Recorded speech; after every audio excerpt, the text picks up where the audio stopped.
I hope you brought your swimming trunks and thinking caps because we are going to be diving under the sea today and go over a major plot hole from the animated The Little Mermaid movie made in 1989, which was actually fixed in the recent live-action remake of the classic Disney princess story. If you have a degree in laws of magic, I think you'll find this topic quite interesting. Let's go searching for dingle hoppers and be a part of that new world, shall we?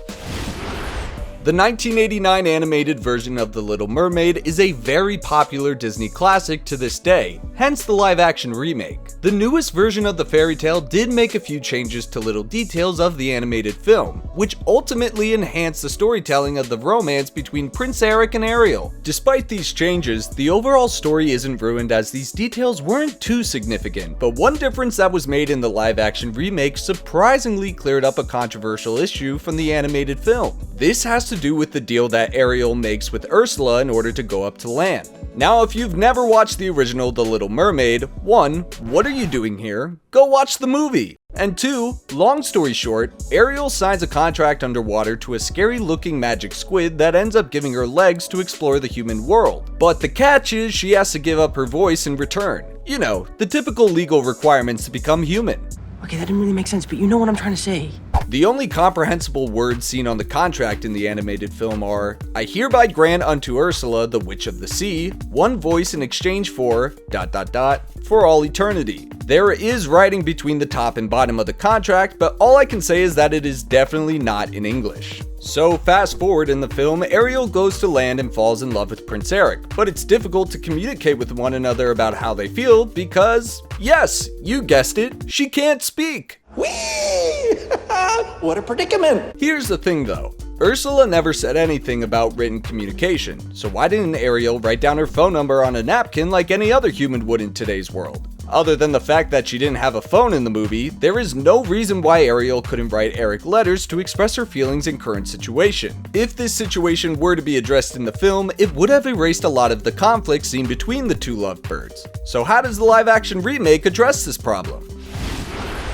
In the live-action The Little Mermaid, the same deal is made, but in a different way. Instead of signing a contract with a quill underwater, Ariel gives Ursula one of her scales in order to seal the deal. She ends up getting 2 legs and loses her voice just like she did in the original animated film. Ursula doesn't say, you can't write to anybody in the live-action film, but this magical trade comes across as a lot stronger than a simply given signature. Since Ariel gave Ursula a piece of her scale as a token of agreement, it can be assumed that giving away part of your DNA in a magic deal makes the spell a lot more dominant in practice. I'm no squid witch or magical lawyer, but this does seem to be the case. In the animated film, Ariel writes her signature to seal the deal, so there's literal evidence that Ariel could continue to write in order to communicate with others. In the live-action version, there is no sighting or mention of her signing any contract or anything, making this small little change have a bigger impact on the blatant plot hole in the original movie. It can also be speculated that if she did try to write to Prince Eric in the live-action version, the spell would have prevented her from doing so, as Ursula had a stronger magical hold over the Little Mermaid. While this aspect of the story was changed in the remake, it can be easily missed if someone hasn't seen the animated film in a long time or just didn't care for the plot hole to begin with. To be honest, I didn't even think of this as a plot hole until I read an article on it, so good for Disney to try and fix tiny issues for its fans.